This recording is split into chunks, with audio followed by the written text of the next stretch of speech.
Good morning, everyone. Welcome to the First Unitarian Church of Providence, where we love beyond belief.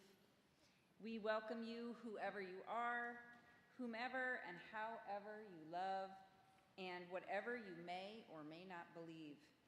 My name is Cynthia Rosengard, and I will be your worship associate today. I want to extend a special welcome to those of you joining us remotely from wherever you may be, nearby or far away. As you all know, during the summer, while our ministers are away, the worship committee hosts a series of services which are led by church members and friends, with music also provided by church members and friends. And this morning, I'm delighted that we have Lorna Steele as our speaker. Lorna has worked with animals her entire life, rehabilitating orphan seals with Mystic Aquarium, rehabilitating wild mammals from squirrels to bobcats, fostering neonate kittens for Paws Watch, and fostering dogs for the National Great Pyrenees Rescue. She is a certified veterinary technician and humane educator. In September, she will be starting a chapter here at First U of the UU Animal Ministry. She's been a member of First Unitarian since 1992. We also extend our thanks to our musician this morning, Claire Rosenbaum, who will be providing music and accompanying our hymn. Let us now center our hearts and minds as we begin our worship together.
Now is the time in our service where we get up as we're able and go and greet our pew neighbors and folks from across the room and make sure that everyone is feeling welcomed here. So take a few minutes to say hello.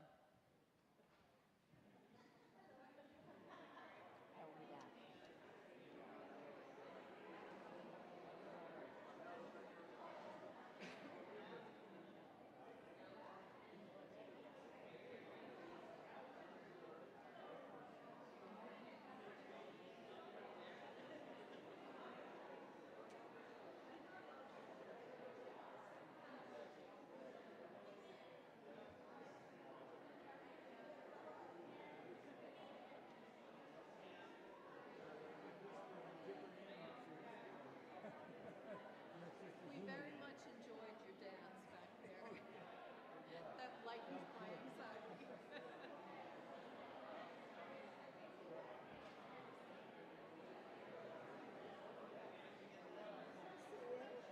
Nice to meet you. I'm so happy you're here. I get to see familiar faces. I was telling Cynthia that during the meditation was when I was going to have my quiet panic attack right before I speak.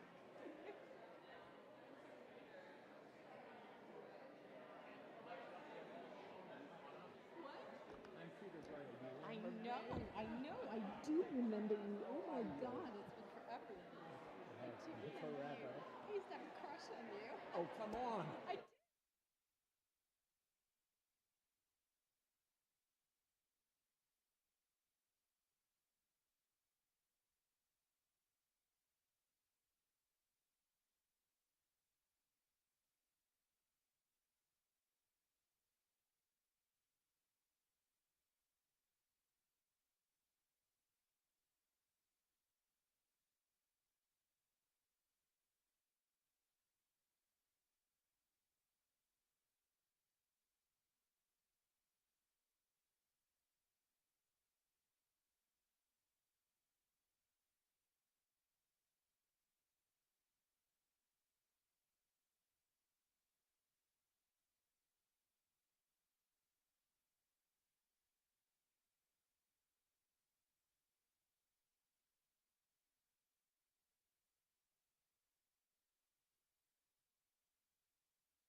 please join me in the words for our chalice lighting that are printed in your order of service.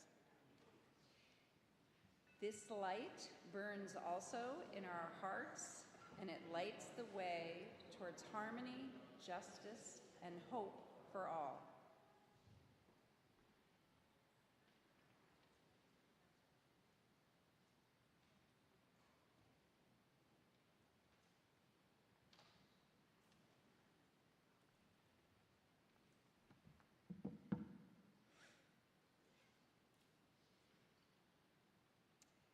The words for our invocation come from Kate Forster. It's a deep consolation to know that spiders dream, that monkeys tease predators, that dolphins have accents, that lions can be scared silly by a lone mongoose, that otters hold hands and ants bury their dead, that there isn't their life and our life, nor your life and my life, that it's just one teetering and endless thread, and all of us are tangled with it as deep as entanglement goes.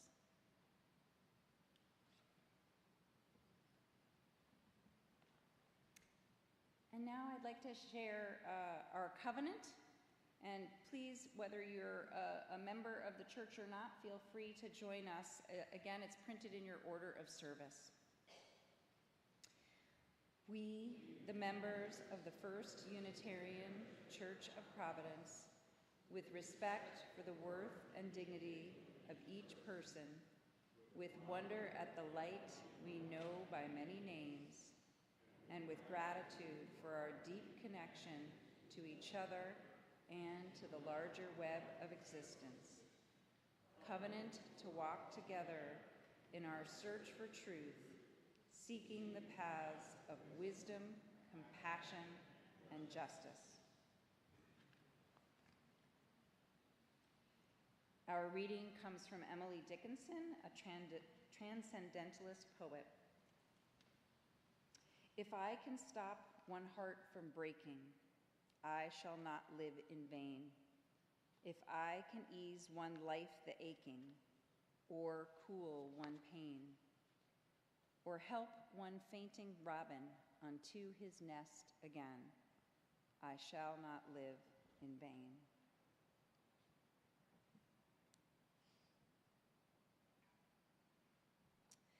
We now hear the joys and sorrow of the people in our congregation as written in the book at the back of the meeting house. Our partner church in Transylvania carved the beautiful candlestick pedestal for the large candle from which we light all our individual candles of joy and sorrow. Lisa Maloney wrote, I light a candle of healing for my cousin Kathy, who is in the hospital in Connecticut. She and I were like sisters when I was growing up, and I am so grateful for her. Marcia Fowler wrote, Candle of Joy. I'm glad to learn that my friend and First U member, Melissa Carden, is running for State Senate of District 28, Cranston and Providence. Wilma Capehart wrote, A candle of joy. I enjoy what I do as a professional school social worker. However, I am happy to leave the summer off and enjoy my time with my kids.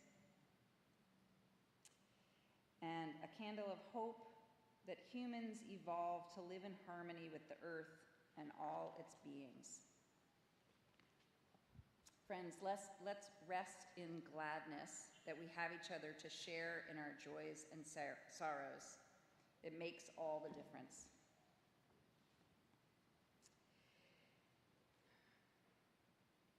Our prayer for today is the prayer for animal friends. Great Spirit of life, we pray today for our animal friends, grateful for their companionship and devotion. By our kindness to them, may we be worthy of their love. We pray also for pets who are gone from us. but who brighten our days and who comforted us by night. We pray for animals unknown to us who are suffering, for many that are hunted or deserted or tortured. We ask for them pity and mercy. And for those who handle them, we ask a heart of compassion, gentle hands, and kind words. Help us to be true friends to the animals and love them and keep them and bless them all the days of our lives. Amen.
Good morning.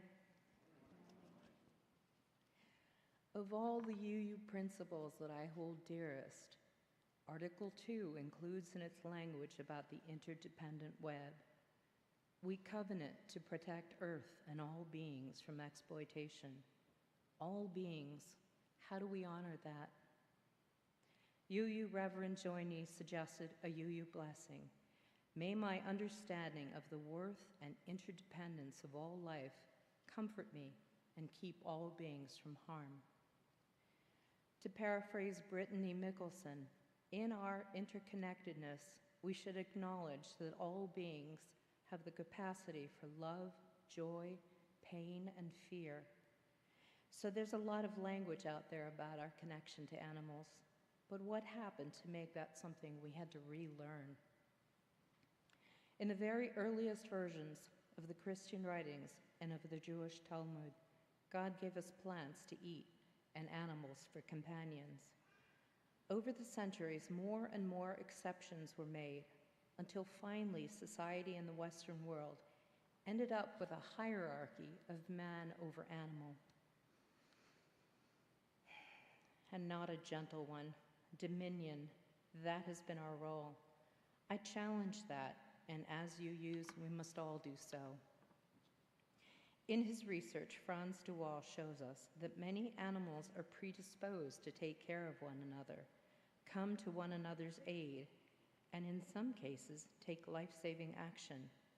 He has found that chimpanzees care for mates that are wounded by leopards. Elephants offer reassuring rumbles to youngsters in distress. And dolphins support sick companions near the water's surface to prevent them from drowning. Do we do the same for them or each other? I would say there's much gentleness we can show to each other. but to animals, not enough. Animals are the North Star of my spirituality. I'd like to believe that they might become one of your compass points. When we talk about the interconnected web or the inherent worth, I don't merely picture humans, but all beings, and we don't allow them what they are due. Ryan Phillips said, "Animal rights are not a gift we give to animals. They are a birthright we have taken from them." When I was a child in Saigon, I was given a little yellow duckling as a pet. Her feathers were soft fluff, her eyes black and curious. I named her Geneviève, and we had tea parties tucked partially hidden in some bushes I liked, with bits of greenery floating in her cool water.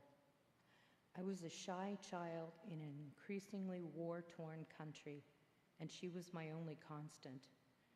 I loved her, and I think she loved me. As she grew older, her yellow fluff turned to white feathers, and she would waddle quickly toward me when I walked out to the courtyard of our home. One day she didn't come when I came home from school. I couldn't find her as I looked frantically all over our property. That night, we were served duck at dinner, and I realized that the duckling that I'd nurtured and loved had become a meal, just food. My heart broke the first of 1,000 times it would, and it took me many years to trust a human again. It was also, I think, the beginning of a lifelong care for the well-being of animals. We moved to Thailand, and my brother and I rode elephants. It wasn't until decades later that I learned that those elephants, to be tamed, went through a process called pajan.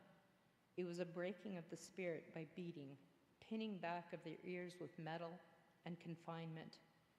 This would be inflicted on babies after their families were killed. I've never again been able to see an elephant without remembering that, how cruel we humans can be. This past spring, a puppy hoarding case was discovered in Pawtucket. 46 dogs were rescued from 6 inches of feces. Their coats, pounds of matted fur causing pain and temporary blindness. Their condition was so bad they had to receive sedation to be shaved. Most were able to be medically rescued. 7 of the dogs died despite emergency care. The couple who had them was charged with 46 counts of misdemeanors. Misdemeanors, not felonies, despite the lives at risk and actually lost. What those puppies have in common, regardless of whether we're hoarded or, as many others are, milled, is a society that views them as property. The duckling, the elephant, the dog, they're not fellow beings with a need for and a right to food, water, a clean place to live, and kind care. Their fear and confusion don't matter to the people who do things to them, nor to the people who abandon their dogs alongside a road to get hit or to starve. Those dogs don't know what happened and wait for their owners to return. I have a major soft spot for dogs, as anyone who has spent time with me knows. They have this unwavering loyalty to the people they love, this conviction that their person would never harm them. For those dogs, sometimes their trust is broken forever, but oftentimes, despite their confusion, they hold on to hope. Jeremy Bentham said, "The question is not whether they can reason, nor can they talk, but that whether they can suffer, and we know that they can." And then there are factory farm animals, perhaps the hugest animal rights issue in this country. Naively, I used to think the cruelties only applied to animals for meat. Now I know better. Matthew Scully, the author of Dominion, a landmark book in the animal rights movement, wrote in his new book, Fear Factories, "The bright, sensitive pig dangling by a rear hoof as it's processed along, squealing in horror.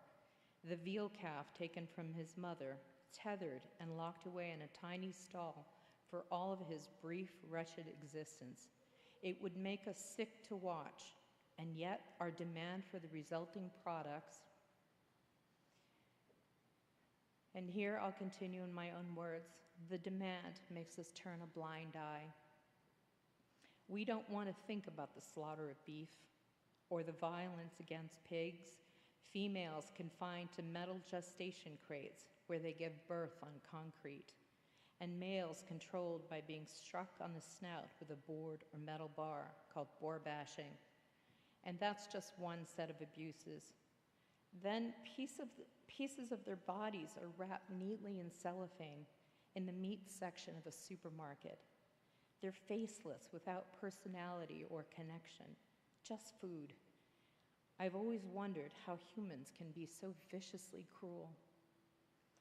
In the dairy industry is the processing of chickens, crowded together in cages so small they can't spread their wings, their beaks cut so they don't fight with each other, lying in their own filth and experiencing urine scald, to produce the eggs that are also neatly offered in supermarkets. I didn't know that male chicks, being of no use to the egg industry, are ground up alive in a macerator. Chickens that should be like my own, wandering carefree, social, safe, and loved, but they're not. We don't want to think about the cows in the milk factories, artificially inseminated, to become pregnant again and again, to produce the milk they give through the machines they're hooked up to. And when they can no longer do that, are sent to slaughter. The calves they give birth to are removed from the mothers immediately, never to bond or nurse. And yet, even without that formal bonding, mothers will bellow in mourning for their babies, and the babies will cry out in terror and longing. These are all social, gentle animals who should be in a meadow with the sunshine on their backs. Ironically, those same animals we abuse often show kindness to each other. I read a story about an animal rescuer who was trying to get away with a downed sheep for veterinary care, and if one of its companions had managed to escape with them and leaned her head down to nuzzle her friend, clearly distressed, the downed one cried, bleating softly for help from both the sheep and the human. The rescuer ended up taking them both. My favorite poet, Mary Oliver, also a UU, ended one of her poems with the question, "Tell me, what is it you plan to do with your one wild and precious life?" We have choices. Animals do not. We lived in Singapore and then Malaysia, where American girls might become obsessed with horses. I developed an adoration of orangutans. They were, to my child's eyes, just big and goofy. I didn't know that in fragmented rainforests in Borneo and Sumatra, great swaths of trees and habitat were already being bulldozed for the lucrative production of palm oil. But each time a bulldozer cuts through a swath of jungle, it creates a large, naked landscape, destroying thousands of acres and taking the lives of many orangutans and other vulnerable species, left to starve without the trees that sustain them. And yet, despite all that we have done to them, photographer Anil Prabhar was able to take a photograph for CNA several years ago of an orangutan stretching out his hand to help a man who had fallen into a mud pool. That orangutan showed sympathy and care. When the photographer uploaded the photo, he wrote something like this as a caption: "In a time when the concept of humanity dies, sometimes animals lead us back to the basics of those principles." The estimate of the number of animals killed for human consumption alone is almost 93 billion a year. Wrap your head around those numbers.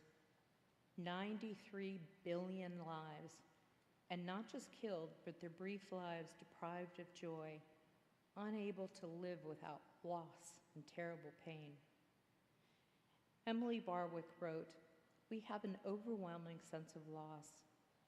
Not the loss of lives itself, but the complete and utter disregard for these losses. They are so insignificant to us that we literally cannot even acknowledge them if we tried. And even when we try, we come up short, forget those whose prolonged suffering would most gladly be met with death, and in the end, reduce them further into abstraction. There are so many, too many, areas and issues of animal abuse, and they are all painful for the animals who experience them and for us who care and bear witness. And they are a direct contradiction of Article 2 that we UUs have agreed upon. Joanne Stepniak said, "The life spark in my eyes is in no way different than the life spark in the eyes of any other sentient being." I would like to paraphrase Thoreau and say, could a greater miracle take place than for us to look through another creature's eyes? As a wildlife rehabilitator and caregiver to my own animals and others, I sometimes say I've been drooled on, bled on, peed and pooped on and bitten by almost every native mammal in the Northeast. Not for a moment have I been angry about that, only grateful that I could help. I'd like to close with the story of the first animal I ever rehabilitated, a gentler tale. I was 23, so young, so inexperienced, still learning. Love and compassion spilled out of me. I was living in Virginia horse country, riding the wrong side of a fence in the debate over hunting. My neighbors chased the foxes, and I healed their babies, and this is why. Imagine, if you can, being a young vixen with a litter tucked deeply into a den on a damp spring hillside. Your kit's eyes are closed, their mewling sounding in your ears, their tiny paws kneading your body as they nurse. Hunger growls within your belly, but your mate has not returned from days from his hunting. Perhaps he has been the prey and not the predator. You get your kits settled, and you take a chance. It is early morning, the fog just lifting from the hillside that is your home. Outside, the low-pitched sounds of field mice scurrying through the brush reach your sensitive ears. Your whiskers pick up movement in the tall grasses. Your belly propels you forward. You must eat in order to provide nourishment for your young. Now imagine that suddenly you hear the baying of hounds and the thundering of hooves. Predators, you cannot let them find your kit, so you must run, lead them away. You run as fast as you can away from the den, your heart pounding with adrenaline, your legs going numb with fatigue. Why do they chase you? Do they eat your kind? You can't comprehend the reasons you are cornered against a large oak, hunting dogs advancing on you. Your last thought as their teeth tear into you is your kits. Will they survive? Those humans knew they did it for blood sport, for no other reason than tradition. They did this with no thought to the terror those animals feel, or the pain, or the young left behind. Many of the orphan litters were unknowingly left to die. Some, discovered by riders hours or days later, were brought to people like me to raise to young adulthood, oftentimes by the same people who had contributed to the death of their parents. My first fox rescue came in alone. No brothers or sisters to curl up against, no understanding of why he was there. He looked at me with wariness when I approached the cardboard box into which he'd been placed, and growled slightly until I scruffed him gently and deposited him into my lap where he promptly peed. But we sat there together, he and I, my lap damp but warm, my hands stroking his head. He relaxed his body, realizing I wasn't going to hurt him. His head still had the dark gray, boxy look of a fox kit. His eyes were still a soft green, not yet turned to yellow. He was not the plumy red fox my neighbors wanted to hunt, just a scared, rather pathetic little kit without his mother. It was another 2 months before he was fully weaned from a baby bottle to a bowl, and he looked more ginger, and a month beyond that before his body lost its baby fat and his legs grew long and delicately thin, his black socks startling against the now red of his fur. He spent more and more time digging into the hay and leaves of a horse stall that a friend had let me use, practicing his hunting on mice, eggs, or crayfish in a small kiddie pool, venturing toward his food and water bowls only after I had stepped away, developing the wariness of humans that might later save his life. When the day came to relocate him to the woods that would become his home, I had to lure him into a carrier as he no longer trusted me. In the woods of Loudoun County, I opened the carrier and expected him to dart out. I had set out a large water bowl near the carrier and scooped a big pile of dog kibble, just giving him something to come back to while he was learning to hunt. To my surprise, he didn't immediately run, but stayed instead to sniff at the food and then delicately lap at the bowl of water. I took a chance and let my hand slowly stake out, just for a moment, gently dipping my fingers into the thickness of his fur. He tensed but stood his ground. I was lucky not to be bitten.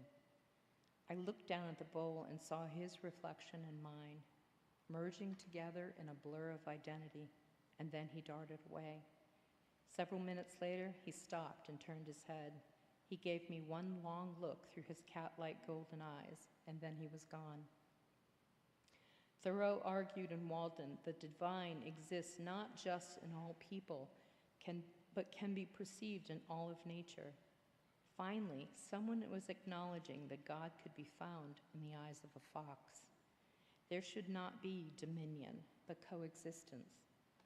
My fox didn't contemplate the nature of divinity, and yet he was a sacred being. When he bounded away that day, there was a sense in my mind that I had completed a divine task, and the connection to the sacred was not being a superior being, but being a fellow creature. One of the fundamental beliefs in many nature-based religions, and in the developing beliefs of UUs, is that divinity is in all beings. One of the strongest laws of many pagan beliefs is to harm none. For in harming the earth or its creatures, we are showing the basest form of disrespect to the deities we honor. Thus, in helping or healing the earth and its creatures, we are honoring those deities. When I care for the dozens of animals that come through my clinic each spring and summer, animals that had become orphaned or injured as a direct result of human carelessness, I think of them as creatures who share the same spark of divinity that we all do. We as UUs have agreed that we honor all beings, not just humans, that we fight for their well-being. Albert Einstein said, "Our task must be to free ourselves by widening our circle of compassion to embrace all living creatures." Perhaps as individuals, we can start with one animal issue in which you can show kindness, make a difference. Perhaps you already have. Maybe at the end of the day, divinity might turn out to be more about empathy than anything else.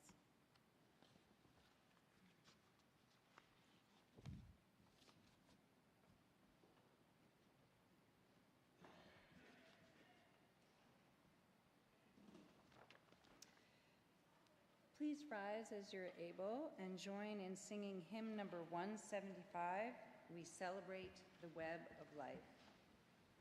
Thank you.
We have been warmed by fires we did not build.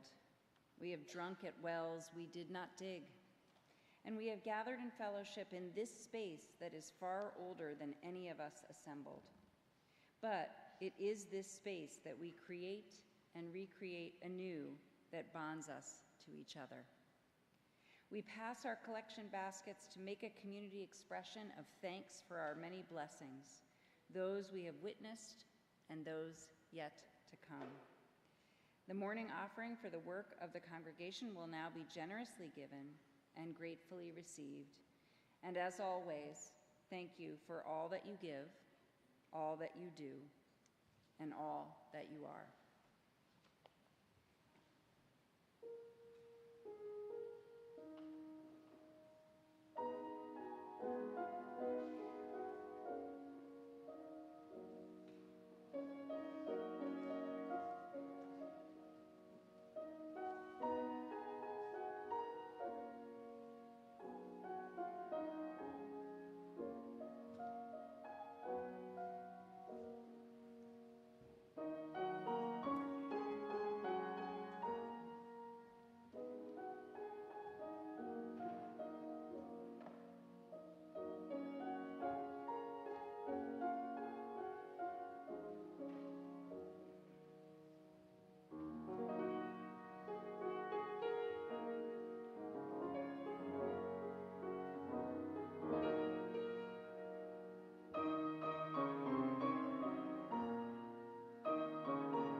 Our services next Sunday will be led by Andrea Mernon, who will be speaking on hearing versus listening. We look forward to seeing you then. Be sure to check the First U Times, our weekly newsletter that is the single source of news, events, and everything that's happening at First Unitarian. The First U Times is sent by email to all members, friends, and others who sign up to receive it. You can access it and sign up through the church website or fill out a guest registry form at the welcome table in the back of the meeting house.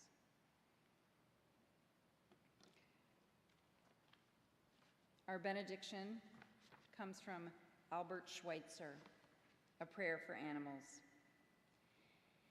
Hear our humble prayer, O God, for our friends, the animals, especially for animals who are suffering, for any that are hunted or lost or deserted or frightened or hungry, for all that will be put to death. We entreat for them all thy mercy and pity, and for those who deal with them, we ask a heart of compassion and gentle hands and kindly words. Make us ourselves to be true friends to animals, and so to share the blessings of the merciful. And now, if you would, join me in the closing, chalice extinguishing words printed in your order of service. We carry the flame of peace and love and hope until we meet again.